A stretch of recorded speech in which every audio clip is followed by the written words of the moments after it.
시편 89편 1절에서 18절 함께 합독하겠습니다. 내가 여호와의 인자하심을 영원히 노래하며 주의 성실하심을 내 입으로 대대 알게 하리이다. 내가 말하기를 인자하심을 영원히 세우시며 주의 성실하심을 하늘에서 견고히 하시리라 하였나이다. 주께서 이르시되 나는 내가 택한 자와 언약을 맺으며 내 종 다윗에게 맹세하기를 내가 영원히 견고히 하며 내 왕위를 대대 세우리라 하셨나이다. 여호와여, 주의 기이한 일을 하늘이 찬양할 것이요 주의 성실도 거룩한 자들의 모임 가운데에서 찬양하리이다. 무릇 구름 위에서 능히 여호와와 비교할 자 누구며 신들 중에서 여호와 같은 자 누구리이까? 하나님은 거룩한 자의 모임 가운데에서 매우 무서워할 이시오며 불러있는 모든 자 위에 더욱 두려워할 이시니이다. 여호와 만군의 하나님이여, 주와 같이 능력 있는 이가 누구리까? 여호와여, 주의 성실하심이 주를 둘렀나이다. 주께서 바다의 파도를 다스리시며 그 파도가 일어날 때 잔잔하게 하시나이다. 주께서 라합을 죽임 당한 자 같이 깨뜨리시고 주의 원수를 주의 능력의 팔로 흩으셨나이다. 하늘이 주의 것이요 땅도 주의 것이라. 세계와 그 중에 충만한 것을 주께서 건설하셨나이다. 남북을 주께서 창조하셨으니 다볼과 헤르몬이 주의 이름으로 말미암아 즐거워하나이다. 주의 팔에 능력이 있사오며 주의 손은 강하고 주의 오른손은 높이 들리우셨나이다. 의와 공의가 주의 보좌의 기초라. 인자함과 진실함이 주 앞에 있나이다. 즐겁게 소리칠 줄 아는 백성은 복이 있나니 여호와여, 그들의 주의 얼굴빛 안에서 다니리로다. 그들은 종일 주의 이름을 때문에 기뻐하며 주의 공의로 말미암아 높아지오니 주는 그들의 힘의 영광이심이라.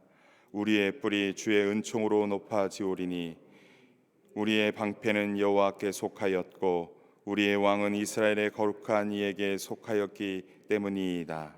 아멘. 함께 말씀 보도록 하겠습니다. 저희가 말씀을 보고 있는 이 시편 89편은 시편 150편 중에서 제 3권에 해당합니다. 근데 수요일, 목요일, 금요일 오늘 3일째 지금 보고 있는 이 그 부분이 어찌 보면 시기적으로 바벨론 포로기 때 쓰여진 거 아닐까. 그래서 고난 중에 환난 중에 쓰여진 묵상이라 상당히 암울하고 또 좀 어둡고 또 고난 가운데 있는 그러한 배경하에 있기 때문에 성도들이 많이 힘들어하는 시편이지 않을까 싶습니다. 시편 89편은 1절에서 52절까지이며 그 양이 많아서 우리가 주일까지 3일간 묵상하는 본문입니다. 89편의 배경은 그 내용으로 보아서 남유다의 멸망과 관련 있는 듯합니다. 어떤 주석들은 BC 597년 이후, 또 어떤 주석서는 587년 이후 바벨론 포로기에 쓰여졌다고 저마다 다 이야기하는데 그만큼 남유다의 그 바벨론 포로기 이후에 쓰여졌다는 것들이 대부분 기록되어 있습니다. 근데 이 89편에 아주 중요하게 흐르고 있는 내용이 하나가 다윗 언약입니다. 이 다윗 언약은 사무엘하 7장에 등장하고 있는 내용입니다. 하나님께서 다윗 주위의 모든 원수를 무찌르시고 다윗이 궁에서 평안히 살 때 다윗은 하나님께 선지자 나단을 통해서 자신의 마음을 드러냅니다. 자신은 백한목 궁궐에 살고 있는데 하나님의 궤는 휘장 안에, 그 성막 안에 있다라고 말합니다. 다윗은 하나님께 대하여 죄송스러운 마음이 있어 하나님의 궁을 건축하고 싶어하는 마음을 드러냅니다.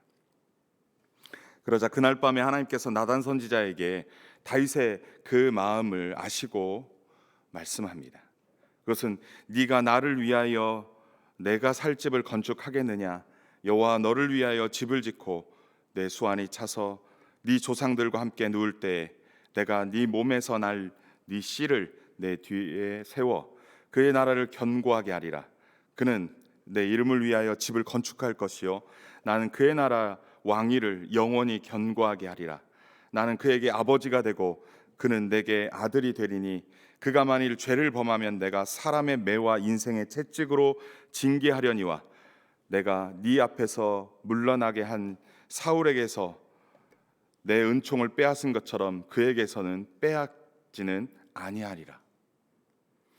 네 집과 네 나라가 내 앞에서 영원히 보존되고 네 왕위가 영원히 견고하리라 라고 하나님께서 다윗과 언약을 맺으십니다.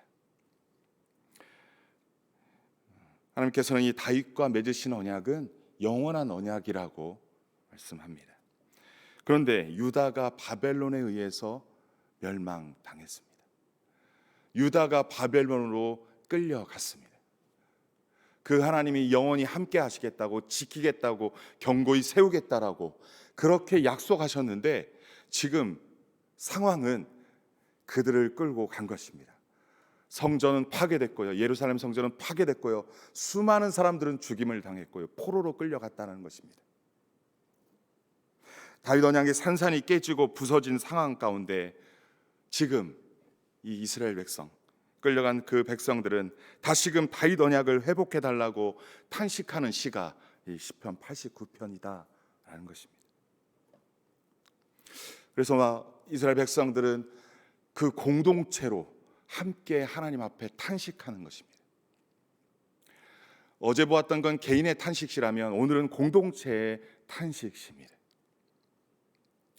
구절을 보면 1절에서 88절까지는 다윗과 언약을 맺으신 하나님을 회상하며 하나님께 찬양을 올리는 시입니다.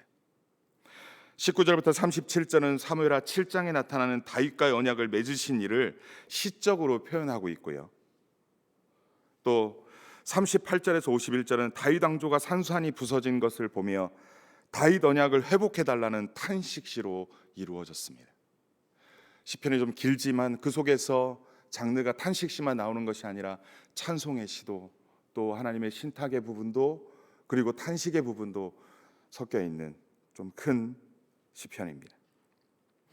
그리고 52절은 시편 제3권 73편에서 89편의 전체의 송영으로 마무리를 합니다. 오늘 본문의 말씀으로 들어가 보겠습니다. 본문 1절에서 4절은 시인이 하나님께서 다윗에게 주신 언약을 중심으로 하나님을 찬양합니다. 시인은 내가 여호와의 인자하심을 영원히 노래하며 주의 성실하심을 내 입으로 대대 알게 하겠다 하고, 또 주님의 인자하심을 영원토록 굳게 서 있을 것이며 주님께서는 주님의 신실하심을 하늘에 견고하게 세워두시는 분임을 말하겠다고 표현합니다. 그렇게 노래합니다. 하나님의 인자하심과 신실하심을 전하겠다고 선포하는 것입니다. 1절과 2절에 반복적으로 나타나는 두 개의 단어가 있는데 바로 하나님의 성품이신 인자하심, 성실하심입니다. 여기서 등장하는 인자하심은 히브리어 헤세드라의 단어입니다. 이것은 언약 관계 안에 있는 자들에 대한 하나님의 한결같은 사랑, 변함없는 사랑을 말합니다. 또 성실하심은 진실하심, 신실하심을 뜻합니다. 우리 하나님은 언약에 신실하신 분이십니다. 한번 맺으신 언약은 당신이 그것을 끝까지 지키시는 분이시라는 것입니다. 따라서 시인은 이러한 인자하심과 성실하심을 대대에 전하고 선포하겠다라고 지금 노래하고 있습니다. 3절 4절에서는 시인은 하나님께서 다윗과 맺은 언약과 관련하여 그 인자하심과 성실하심을 강조합니다. 단순히 인자하신 분, 성실하신 분만이 아니라 다윗 언약과 관련하여서 표현하고 있습니다. 3절 4절은 다윗 언약을 요약한 내용으로 특별히 하나님께서는 나는 내가 택한 자와 언약을 맺었고 나의 종 다윗에게 맹세했다고 말씀합니다. 하나님의 언약의 지속성과 항구성은, 다시 말해 영원성은 하나님께서 하늘에서 견고히 하실 것임을 강조하고 있습니다. 하나님께서는 맹세하셨고 나아가 4절에서 다윗 자손에게 영원히 견고하게 하며 다윗의 왕위를 대대에 세우겠다고 하십니다. 하나님이 약속을 지켜가신다. 하나님이 약속을 지켜가시는 분이시다라고 노래한다는 것입니다. 따라서 시인은 비록 유다가 하나님께 범죄하여 징계를 받아 성전은 파괴되고 백성들은 바벨론으로 끌려갔다 할지라도 하나님의 언약의 신실하심을 신뢰한다고 찬양합니다. 비록 우리는 끌려가 이곳에서 고난과 아픔과 슬픔과 괴로움 속에 있지만 우리 하나님은 신실하신 분이야. 우리 하나님은 언약에 충실하신 분이야. 우리 하나님은 인자하신 분이야. 나는 그분을 신뢰하며 비록 내가 당하는 처지가 이런 상황이 날지라도 하나님을 찬양하고 노래하겠다라고 지금 이야기하는 것입니다. 다윗과 맺은 언약을 신실하게 지키신 하나님을 기대하며 그 하나님을 대대에 알리겠다고 찬양하고 있습니다. 자기만 아는 것이 아니라 이 고난을 함께 동참하고 있는 자신들의 후손들, 자기 자녀들에게 이것을 알리겠다라고 얘기합니다. 비록 우리는 이곳에 끌려와 있지만 우리 하나님은 인자하신 하나님이에요. 우리 하나님은 사랑의 하나님이에요. 언약을 신실하게 지키신 하나님이야. 얘들아, 그것을 꼭 지키렴, 그것을 꼭 기억하렴, 그 믿음으로 살아가렴이라는 것입니다. 따라서 하나님께서는 바벨론에서 압제와 핍박과 고난 중에 하나님의 인자와 신실하심을 고대하며 구원의 하나님을 고대하며 살아갈 소망을 노래하는 것입니다. 오늘날 우리도 하나님의 언약 백성이 된 줄 믿습니다. 예수 그리스도의 보혈의 피, 그 언약의 피로 말미암아 우리는 하나님의 백성이 되고 하나님은 우리의 하나님이 된 줄 믿습니다. 비록 광야 같은 세상에 살고 비록 바벨론 포로와 같은 삶의 환경에서 살아간다 할지라도 하나님과 우리와 맺은 언약은 영원한 생명의 언약인 줄 믿습니다. 하나님의 백성의 언약은 하나님께서 인자하심과 신실하심을 온전히 이루어 가실 줄 믿습니다. 따라서 저와 우리 모두 삶이 힘들지라도 하나님의 언약의 말씀을 신뢰하며 주님을 찬송하는 삶이 되시기를 간절히 소원합니다. 또한 우리들도 우리의 자녀와 우리의 다음 세대들에게 시인처럼 우리의 입술로 대대 알게 하는 사명이 있음을 기억해야 할 것입니다. 그리고 그 사명을 온전히 행하는 자들이 되어야 할 것입니다. 우리의 자녀들이 하나님을 알지 못하는 다른 세대가 되지 않도록 우리의 책무를 겸손히 최선을 다해야 할 것입니다. 이 또한 하나님을 찬송하는 것과 같은 것입니다. 그래서 하나님께서 다윗에게 너의 자손을 영원히 견고히 세우시겠다는 약속이 우리 자녀들에게 이어지는 은혜가 있기를 주님의 이름으로 간절히 축원합니다. 5절에서 15절의 말씀은 시인은 하나님의 우주적 통치를 찬양하는 내용입니다. 먼저 5절, 8절은 여호와 하나님의 왕권을 하늘에 찬양합니다. 5절에서 시인은 하나님의 기이한 일을 하늘에서 찬양할 것이라고, 주의 성실도 거룩한 자들의 모임 가운데서 찬양할 것이라고 노래합니다. 바로 천군 천사들도 여호와를 찬양할 것임을 노래하고 있습니다. 시는 이어 하나님은 온 우주의 왕이시자 주권자임을, 구름 위의 천상에도 하나님과 비교할 자가 없음을, 그래서 천군과 천상의 존재들도 하나님을 경외하고 복종한다라고 노래합니다. 하나님보다 강한 자가 없는 여호와는 만군의 하나님이심을 노래하고 있습니다. 9절에서 13절은 여호와의 창조와 우주적 통치를 찬양합니다. 시는 이어 혼돈의 바다에 무섭게 일어나는 파도를 다스리시고 잠잠케 하시는 하나님이라 노래하고 있습니다. 라합과 같은 위협적인 바다 생물도 죽임당한 자처럼 짓밟으시며 주의 원수를 흩으신 하나님을 찬양합니다. 하나님의 이러한 능력은 하늘도 땅도 세계와 그 중에 충만한 것도 하나님께서 다 창조하셨기 때문입니다. 우리 하나님은 창조주 하나님이십니다. 우주 만물을, 천지 만물을 우리가 보는 모든 세계를 창조하신 창조주 하나님이십니다. 창조하신 분이 다스리시고 통치하시는 겁니다.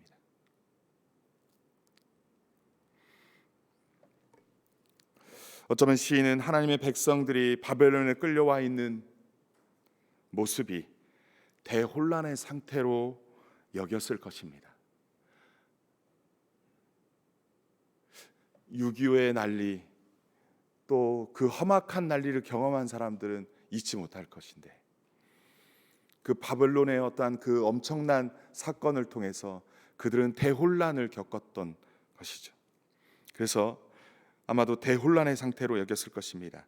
그들의 처절하고 비참한 현실을 회복시키시고 온전케 하실 분은 오직 창조주 하나님밖에 없음을 아마도 그리지 않았을까 싶습니다. 그리고 그 하나님을 찬양한 것 아닐까 싶습니다. 오직 주의 강한 손에 의해서 회복될 것을 기대하고 찬양하는 것 아닐까 싶습니다. 오늘날 우리의 삶 가운데도 혼돈과 무질서가 있는 분이 계십니까? 도저히 내 힘으로 어찌할 수 없는 이 혼돈과 무질서, 생각은 하는데 도저히 어떻게 할 수 없는 그 상황과 형편,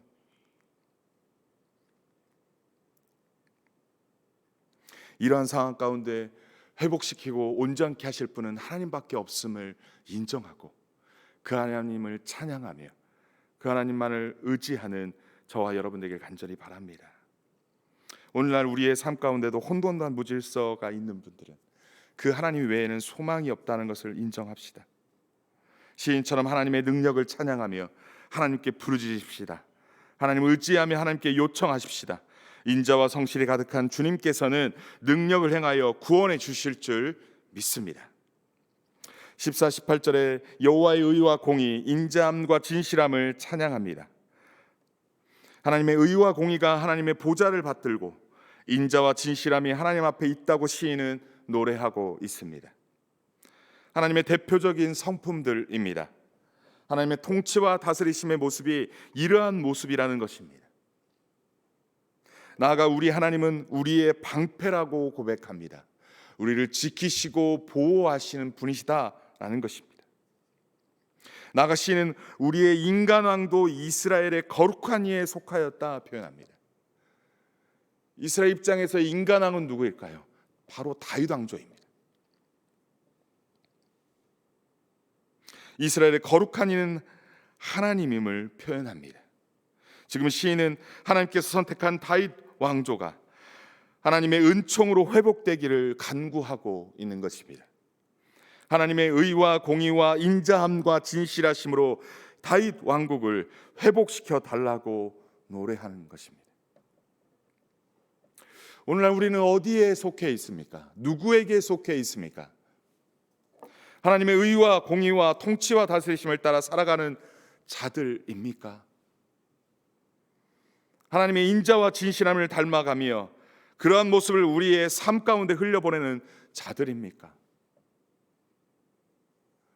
하나님께 속한 자들은 하나님의 통치와 그 다스림 앞에 순종하여 나아가는 자들인 줄 믿습니다.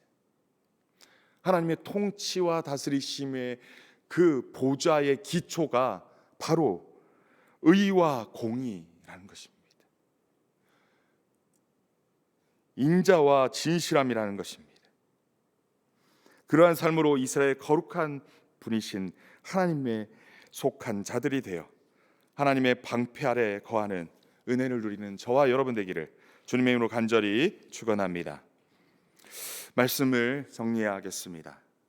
우리 하나님은 예수 그리스도의 보혈의 피, 그 언약의 피로 맺으신 당신의 언약 백성에 대하여 반드시 인자하심과 신실하심을 온전히 이루시는 분입니다. 비록 광야 같은 세상에 살고 비록 바벨론 포로와 같은 삶의 환경에서 살아간다 할지라도 하나님과 우리와 맺은 영원한 언약은 영원히 끊이지 않습니다. 우리 모두 삶이 힘들지라도 하나님의 언약의 말씀을 신뢰하며 하나님의 언약의 말씀을 신뢰하며 주님을 찬송하는 삶이 되기를 소원합니다. 시인은 하나님의 인자하심과 성실하심을 자신의 입으로 대대 알게 하겠다고 서원합니다. 하나님이 어떤 분이신지, 자신이 믿는 하나님에 대하여, 그 성품의 하나님에 대하여, 그 언약 말씀에 기록되어 있는 그 하나님에 대하여 자신 자손들에게, 다음 세대에게 대대히 알게 했다는 것입니다. 우리들도 우리의 자녀와 우리의 다음 세대들에게 우리의 입술로 대대히 알게 하는 사명을 감당해야 할 것입니다. 우리의 자녀들이 하나님을 알지 못하는 다른 세대가 되지 않도록 우리의 책무를 겸손히 최선을 다해야 할 것입니다. 그래서 우리와 우리의 자녀들에게 하나님의 구원의 은혜가 지속적으로 이어지기를 주님의 이름으로 간절히 축원합니다.